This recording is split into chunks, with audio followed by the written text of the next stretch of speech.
Hello again, and welcome to another episode of Stories from Real Life. I'm your host, Melvin E. Edwards. Thank you for joining me for the podcast where our personal stories remind us how much we can learn from each other. Today, we're joined by someone who actually knows how to turn everyday chaos into comedy. Danny Johnson is here, a man who can take the most ordinary moment and make you laugh like it happened to you.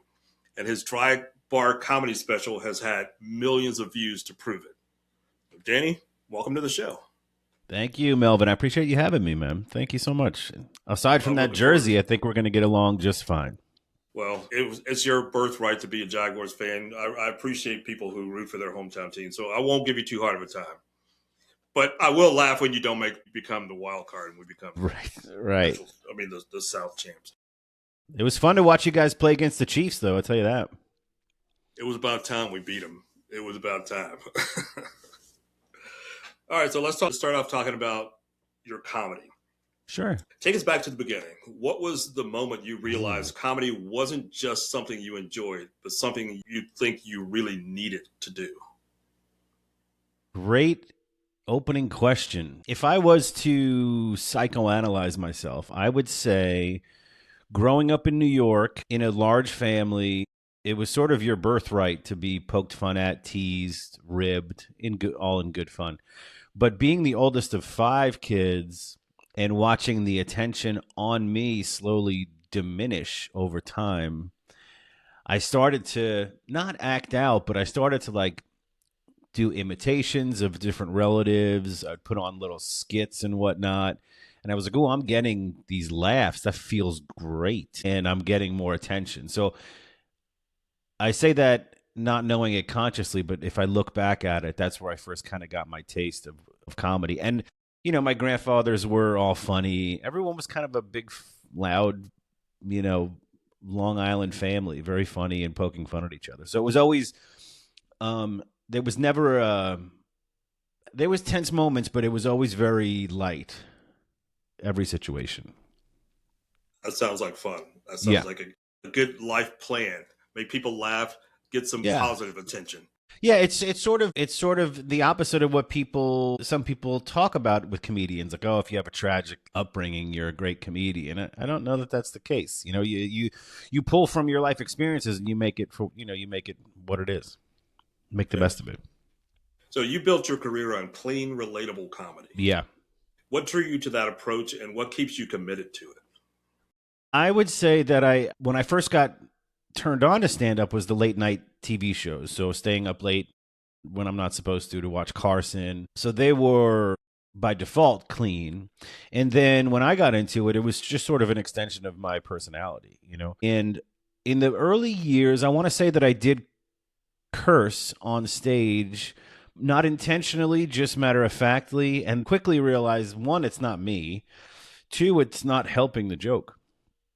It does nothing for the joke. And there's nothing I like less than a joke whose punchline is an obscenity. I think you can be a better writer, better performer. So I like that challenge. And then, my 30,000-foot comedy goal is to make as many people laugh as possible. So if I want to have the broadest reach, just continue doing clean comedy. And that it sort of goes along with my personality too, my personal life. I really appreciate that, especially here right now, because my podcast is pretty clean. I like to keep it family friendly. Yeah. So perfect. And when my kids were young too, it was like, I would love for them to kind of come across me on YouTube and not have to switch it off, Yes. All right. So you mentioned Carson. Who were some of your other early influences that shaped your comedic voice? Yeah, I would say, that's good. So when I first started sneaking and staying up late and watching Carson, it was, Don Rickles and Robert Klein, Bob Newhart, some of the older folks. And then as I got older, I really got into Saturday Night Live. So I was a big sketch comedy fan. And I would even reenact those sketches like at talent shows or whatnot for my church or youth group and stuff. And then we started writing our own sketches, original sketches. And then when I got into stand-up, I really dove deep into, unfortunate to say now, but Cosby is one of the all-time great stand-ups. Obviously his personal life was the terrible things he did.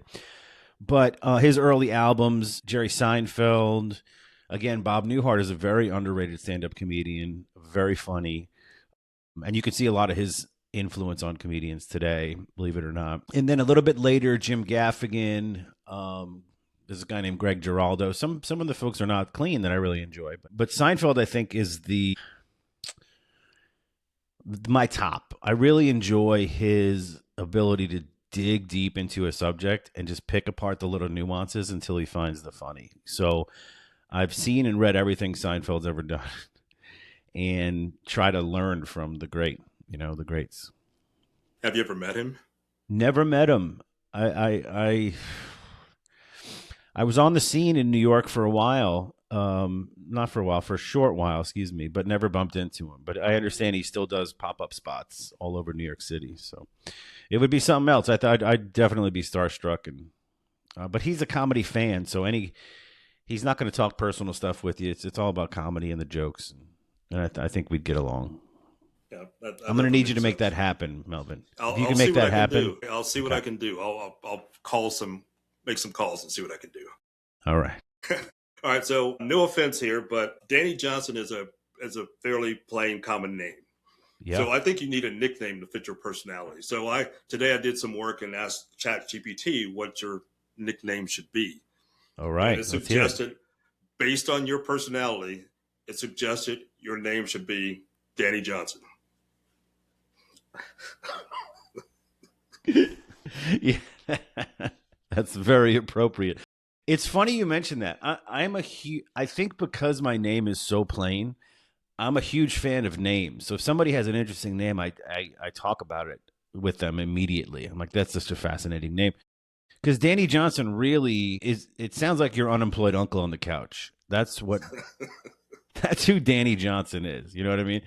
It's not, Melvin Edwards is also fairly common. Edwards more common than Melvin, but that's a politician's name. That's somebody of stature in society. That has a nobility to it.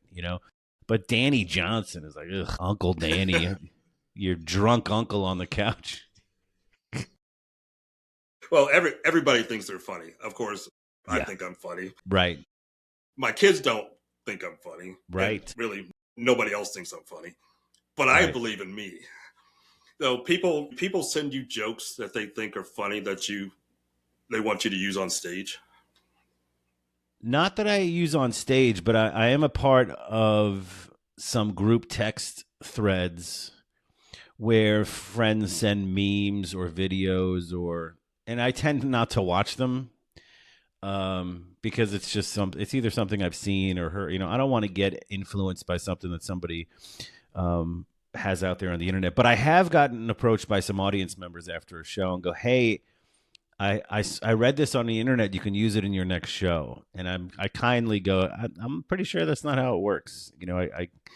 But in all honesty, I go, "Yeah, let's hear it." And I just let them tell it. And of course, it takes 11 minutes to tell a 60-second joke.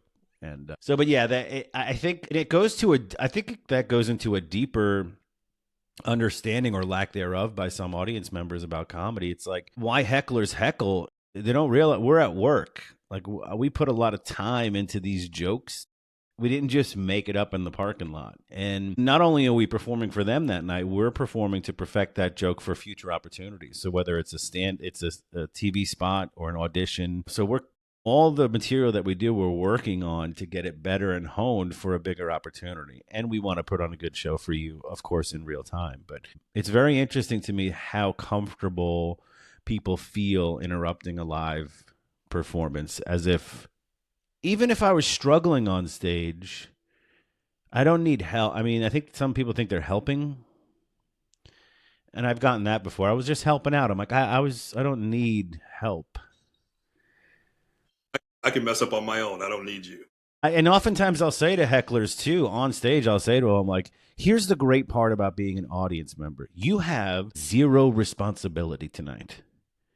You don't even have to laugh. I understand that 100% of my jokes are not going to hit 100% of the audience members 100% of the time.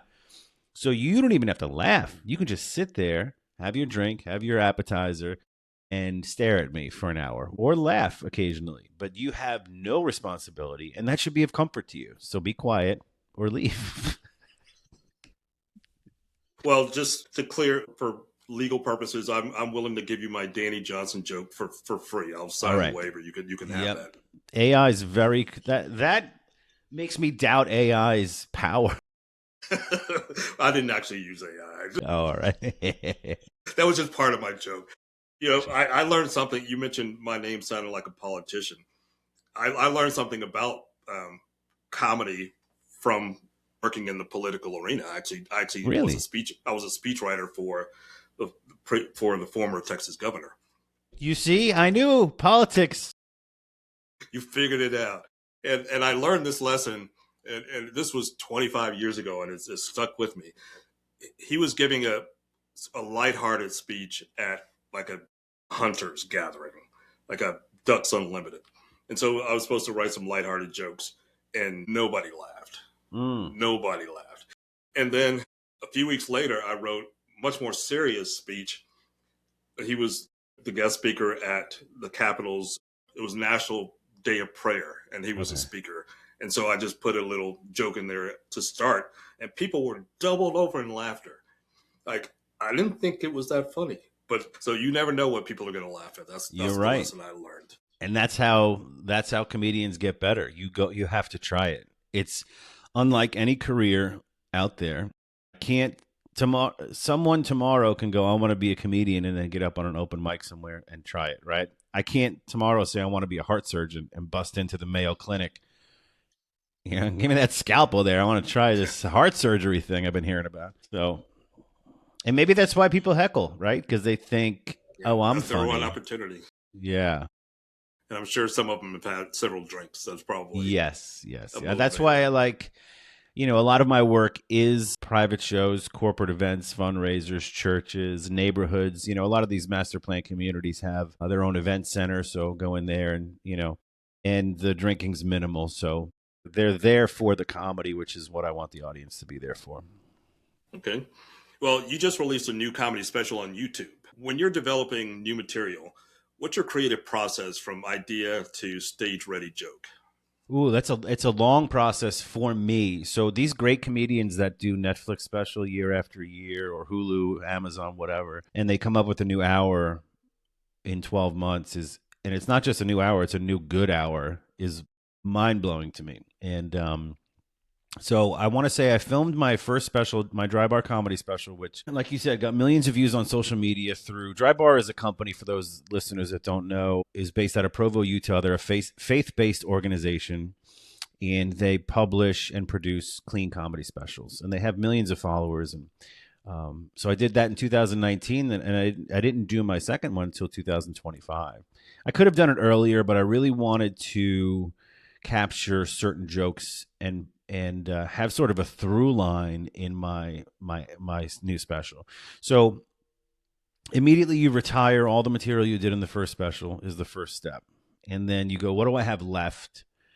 And then what ideas do I have in reserve that I haven't touched yet and haven't written about and haven't tried on stage? Once you have a good, for me, 2 hours of what I think I want to put on a special, and a special is typically 30 to 60 minutes, and the process of whittling it down starts to come in. So every show I have from that point on to the filming, I want to develop my opener and closer. I want to know what I'm opening with. I want to know what I'm closing with. And then how do I transition from one topic to the next? And are the jokes appropriate for the theme I want? So the theme for the title of my special is Everything Bothers Me, right? So if you watch it, you'll detect an underlying frustration and maybe anger towards just the littlest nuances of life, right? But the real through line of it is mental health and self-image. And if you watch it, you'll see me talk about my struggles with weight, my therapist, my doctors, my sleep apnea, all this stuff that I deal with on a daily basis. So maybe 6 or 8 months before the filming, I kind of got the final lineup of the way I wanted it.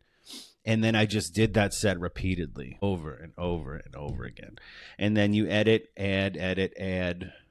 So when it came time to filming, luckily, I think I just removed one joke from the final product, and it was because it was a local reference to Jacksonville, Florida, which I didn't want in the YouTube special. And we launched it, and gosh, I it's so much more pressure launching a YouTube special with no backing from a company like Drybar.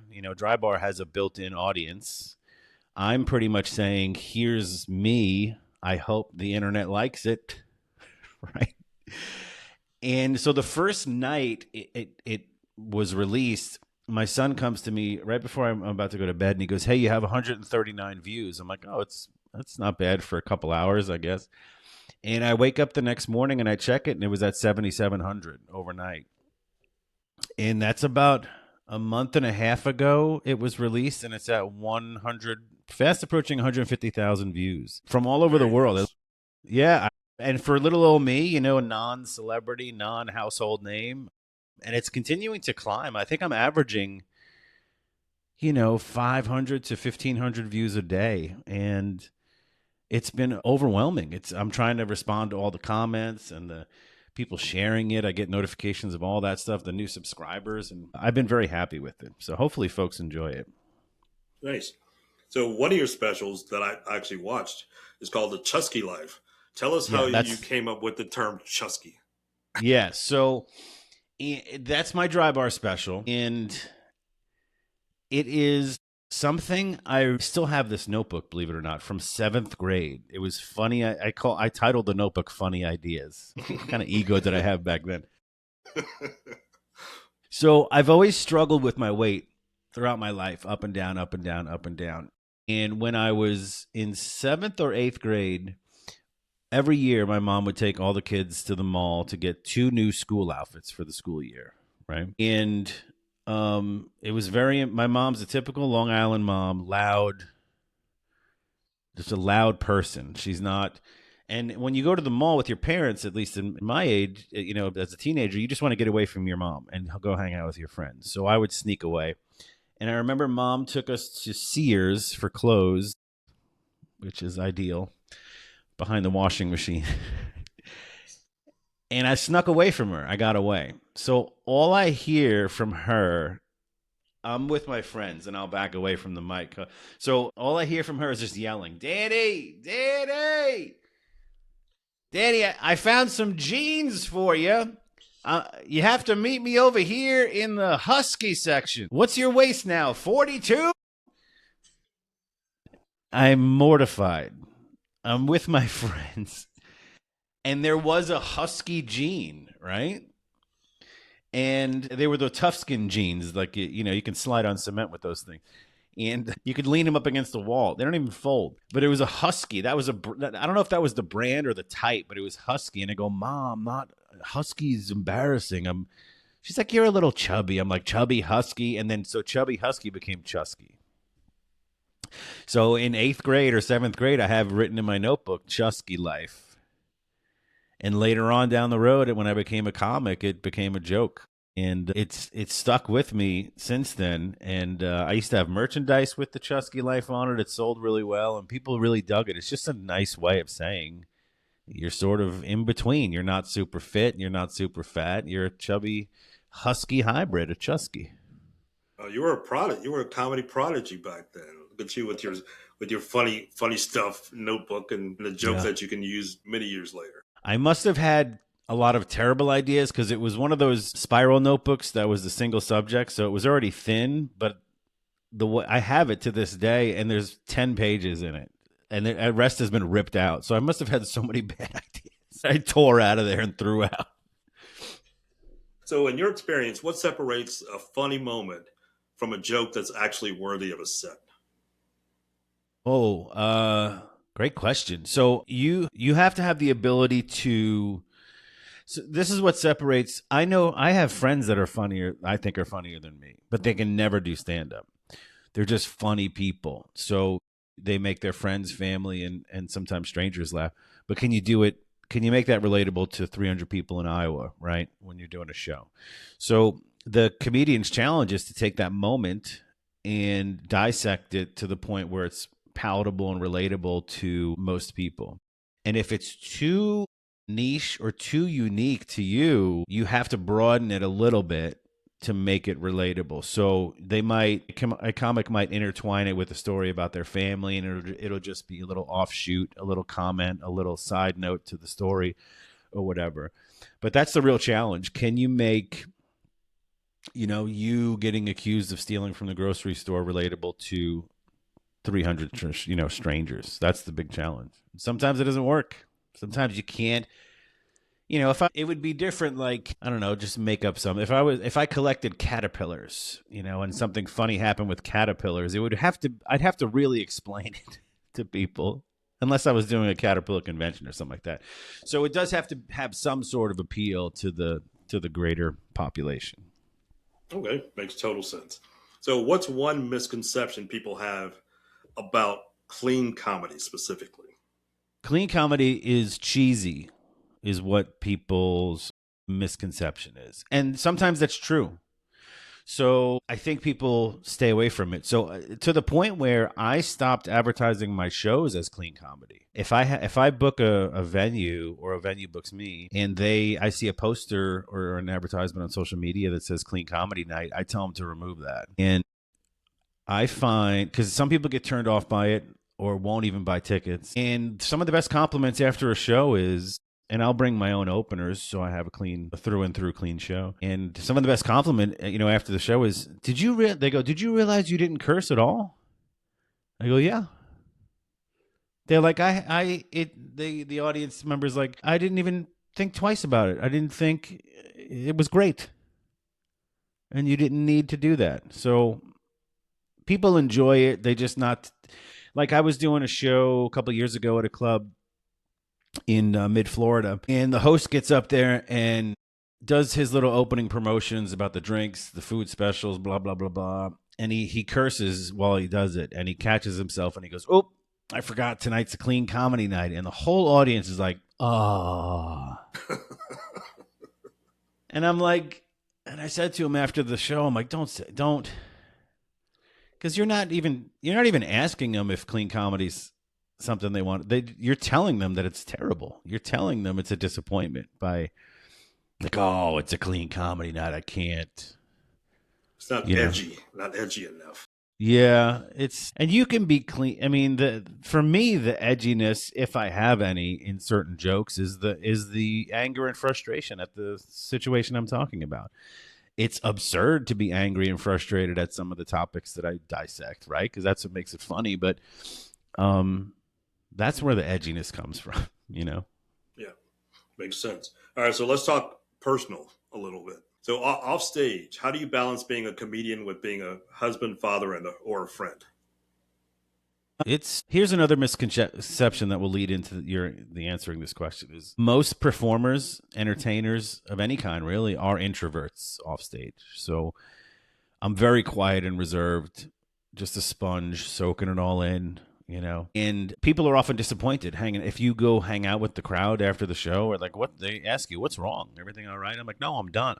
I'm finished with the show, But I would say the biggest challenge for me in my personal life is my first instinct in any situation in my head is to find the funny, find the absurd, find the thing that you shouldn't say, without being disrespectful, right? And I have to sometimes hold that back for a later time, a later date. So where I cope with everything through humor, that's not what everybody does, right? So that's the biggest challenge, I would say, in my personal. So what do you like at home? I'm very quiet. I'm very reserved. I do a lot of writing, a lot of note taking, a lot of self-reflection. But I am a bit of a goofball. I'm silly. I like silly humor. I like slapstick humor. I joke around with my son. It's just my son and I in the house right now. He's a man. He needs to leave, but he is. Sometimes I joke that I want to call Child Protective Services on me. And like, I don't think this kid's getting the care and love he needs. He needs to be removed immediately. But yeah, so sometimes in my personal life, I'll be joking around, and the person I'm talking to will go, "Hey, I'm serious. This is what I want to talk about." I'm like, "All right, I'll back it off."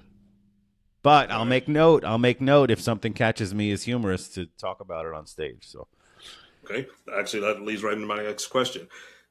Are there any personal experiences or relationships that show up in your comedy more than people might realize? Yeah, everything that I talk about on stage is happened to me or is an exaggeration of what happened to me. Nothing's off limits. A lot of stuff about my upbringing, my wacky family, my mom. That'll actually be a big chunk of my next special. Is a lot of material about my mom and my family. But my newest special goes from my experience. I think my opening joke is a bit like a 9-minute bit about me getting my first ever massage, my only massage ever. It goes massage to my DNA testing results for my heritage to my therapist to loving dogs to going to the gym to my sleep apnea.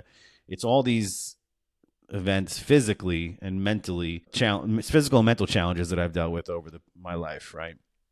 So, but yeah, there's really nothing off limits until you get to the point of being. I don't poke fun. I don't punch down, so to speak, and unless it's about me, and I don't want to offend. So if I can skirt any of that, I'll push the envelope a little bit. Like in my newest special, I do get on the folks that, like, this woman at a restaurant next to me ordered chicken marsala, and then she stopped the waiter and asked him to ask the chef if the chicken was cage free.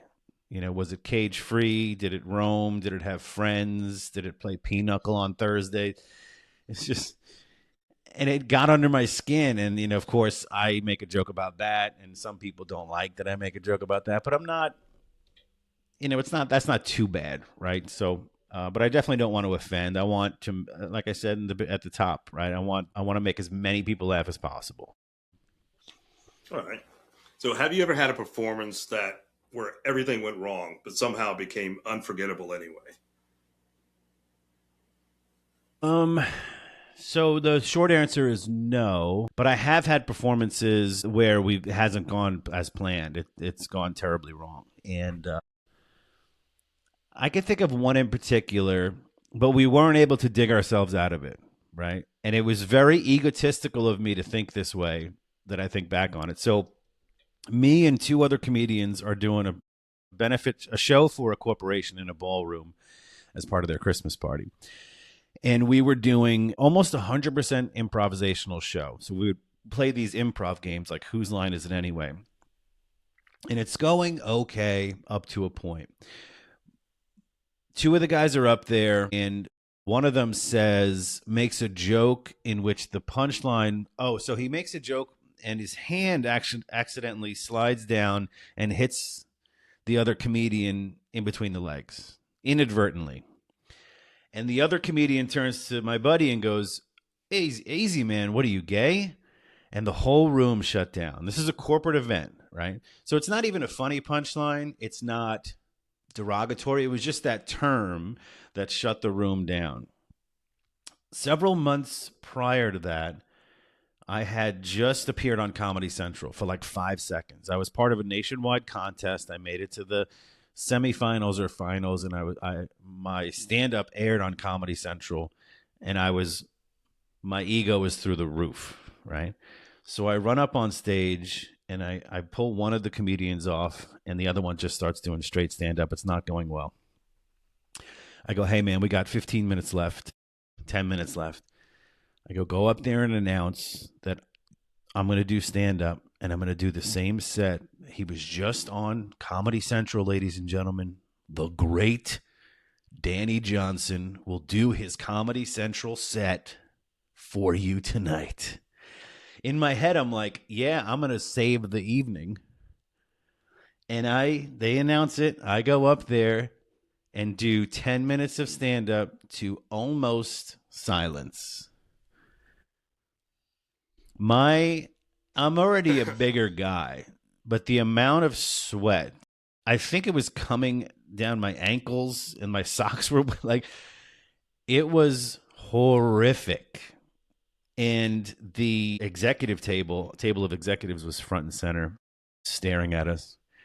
I end my set. I had a hard time putting the microphone back in the stand because my hands were so sweaty. And I had only been doing stand-up maybe 5 or 6 years. And we jet off exit this door into this little utility hallway, and the woman is already waiting there with our check. And she doesn't even say anything, and she just puts it in one of our hands, turns and walks away. And then we just had to leave. And I was like, I laugh now because of how egotistical of me to think that I'm going to be the savior just because I was on TV for 5 seconds. But little stuff like that, you know your audience. The comedian that made that mistake wasn't as experienced as me, so I would have chose a different word, And it just goes to show you have to know your audience and be more prepared. So that was probably the worst stage experience possible. And I think second place would be I auditioned one year for this TV show called Last Comic Standing. Have you ever heard of that? I have, yes. And it was disappointing in the fact that I waited. It was a cattle call. So I waited outside in line in the snow in Tennessee, in Nashville, Tennessee, for hours. And when you finally get in there, you get 2 minutes in front of two judges, no other audience, just the camera crew and two judges. And you get, I think it might have been even 2 minutes. And they go, and it's literally just name. I go, Danny Johnson. Okay, go. And I'm shaking from the cold, and I did 2 minutes of jokes. One guy laughed, one did not. They go, okay, thank you. And you just leave. What was more disappointing was during the whole time of us waiting in line, some comics were just getting in right in the front, auditioning and leaving. And come to find out they had or have representation. So they have agents and high power managers, and they didn't have to wait in the line. They just get, that particular year, I went back that night to the showcase to watch the people who made it to the next round. The person that left in the same car as the judges ended up winning the whole season of Last Comic Standing. Suspicious. Yeah. Conspiracy. So, I mean, and this person is funny. So it wasn't like they just handed it to some rando. But he was connected and very funny. But it was just I'm like, oh, this guy he's left with the judges after one night, one round. And then all of a sudden, weeks, months down the road when the show airs, he wins it all. It's very disappointing. Very suspicious. All right. So if you could perform a set at a dinner party for any three people, alive, dead, or fictional, who would you invite and why? Definitely alive. And oh man, that is because immediately I want the big name comedians to see me, but then that's even more pressure. So I'm going to go number one, my grandmother who passed away last December. Sorry to hear that. Thank you. 95 or 97 years old, something. She only got to see me once, and she was a big fan of my comedy, and people would show her clips from time to time. And she grew up in the circus, actually. She grew up in the Ringling Brothers Barnum and Bailey Circus in her early years. That's pretty cool. Her parents were tightrope walkers and elephant trainers. They ran away from home when they were 13 and joined the circus. It was very wild. So cliche. Right. Classic American love story. At her funeral, it was cool to see pictures I had never seen before. Her at age 5, 6, 7, 8, 9, up to like 12 or 13, hanging out with elephants and clowns. And then my great-grandparents went from the circus to vaudeville, the pre-movie, pre-Broadway kind of New York scene, and did live performances. So grandmother being one. Ooh, maybe Jerry Seinfeld, although I don't think he doesn't want to watch comedy. Oof, fictional or past or living or dead. What a great question. Because it is what I do. This is probably weird to say or weird to hear. I like performing for strangers more than I do people I know. There's more pressure to perform for people you know. Especially those, as loyal as they are, keep coming to shows so soon in between one another, the shows, that I'm like, I don't have any new jokes yet. I mean, you've heard this 2 weeks ago. They're like, no, we love it. I'm like, all right, well, you better laugh because I don't need silence because you've heard it before. But I would just say, let's just say Grandma and Jerry Seinfeld. That would be my two. Jesus, God sees everything, so he's already seen. He's already there. He's already there. He doesn't need a seat. Yeah, he's already told me to stop doing this joke. Don't even think that. Do this instead. And so, what do you think comedy's role is in a culture that feels increasingly tense and polarized? Interesting question, because a lot of comedies is polarizing, right? It does the opposite of bringing people together. There are left wing comics and right wing comics, and different social groups have different comics or whatnot. So I think you can tackle any subject in a humorous, non-offensive way and get laughs out of it. So even during my grandmother's I got to speak at her funeral, and it was heartfelt and funny. And I think she would have loved it. And that's what made it so special to me. I remember opening up two of my cousins spoke before me at the funeral, and they both cried. And I get up there, and it's all my family, extended family, friends up in Long Island, New York. And I said I've been public speaking and doing comedy for a couple decades now, and never have I had two opening acts that cried in front of me. That's going to be tough. So I said, I'm glad that you all came here to honor Grandma today. And I said I got a chance to speak to Grandma not too long ago. And I'm glad you're all here today because she gave me a list of grievances she wanted me to cover. So when I say your name, please stand.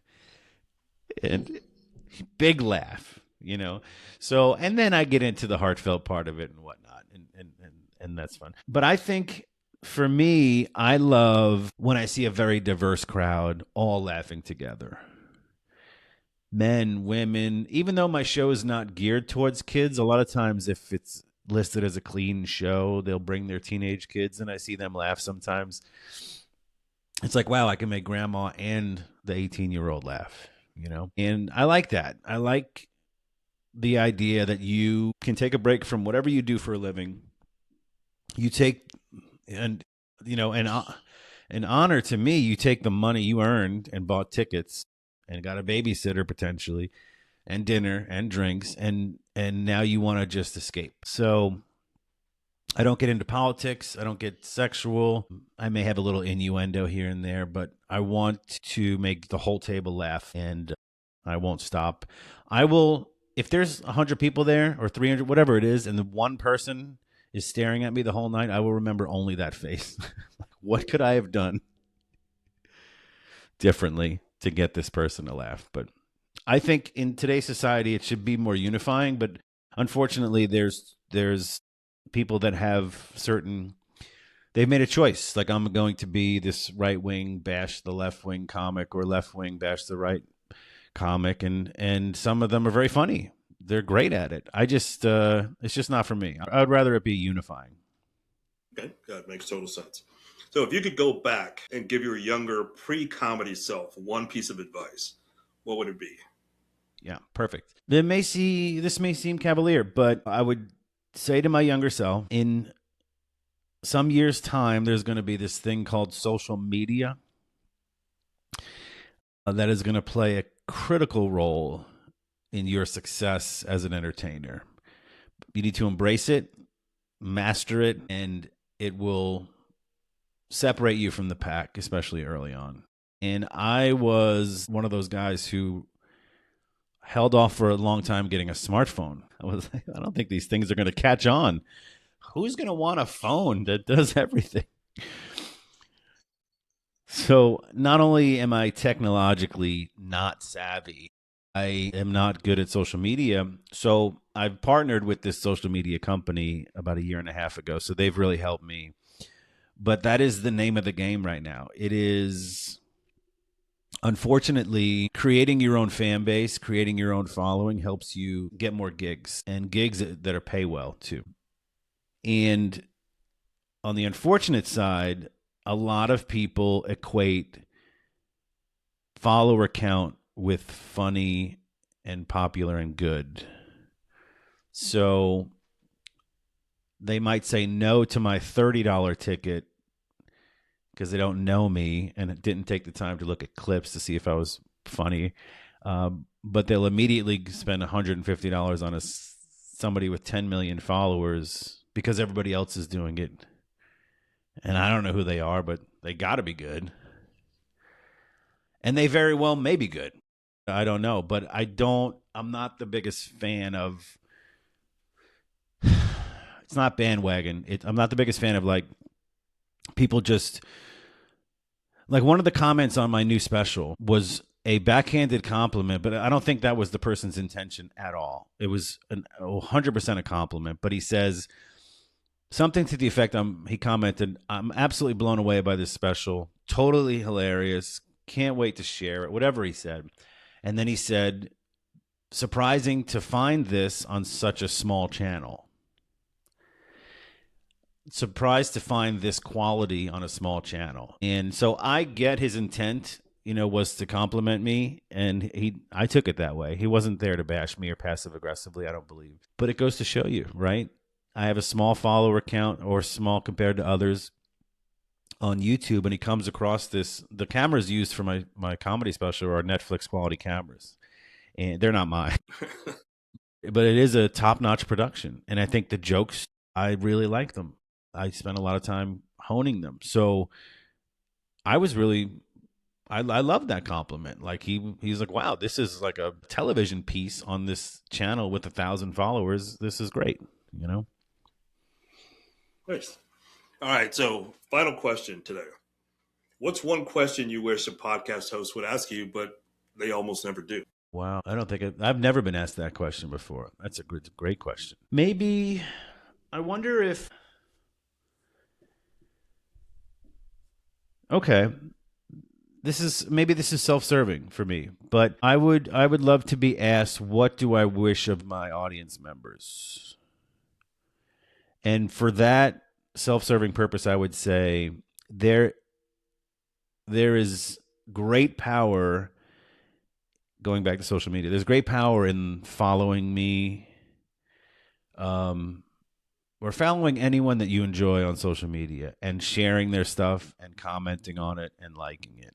If you want to see that person's career get bigger, and they are, like I think I am, providing quality content day in and day out, right? You're not just blind following somebody because they did one good thing. It's consistent.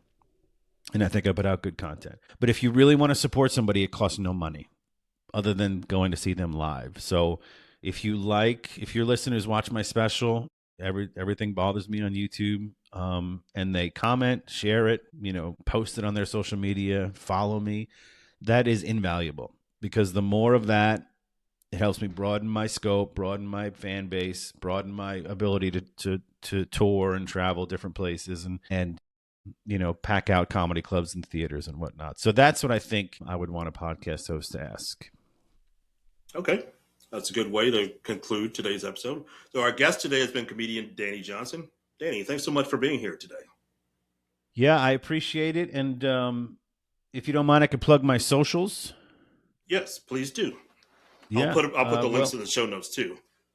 Perfect. So all of my socials are very easy to remember. Danny Johnson Comedy. And just like my nickname, Danny Johnson. Danny Johnson Comedy on Instagram, TikTok, and Facebook. And you can my own sense of humor, so I'm laughing at myself. See? Yeah. I'm calling back to your joke. And then my website is DannyJohnson.com. I've had that for 20 years now, so all my links are on there. And if you do like it, and I think you will, share it, comment, post it. I would love to hear from you. My goal is to make all of you laugh and bring us all together and create world peace. Is that too hard to ask for? If a beauty contestant can ask for that, why can't a comedian? Thanks for having me, Melvin. I enjoyed our conversation. Well, thanks a lot. I appreciate it. So a big thanks to Danny Johnson for proving once again that everyday life is basically a comedy routine just waiting to happen. So if you laughed or learned anything today, please do us a favor and hit follow and share this episode with someone who needs a good laugh. This is Stories from Real Life. Until next time, don't forget to shine your light wherever you go.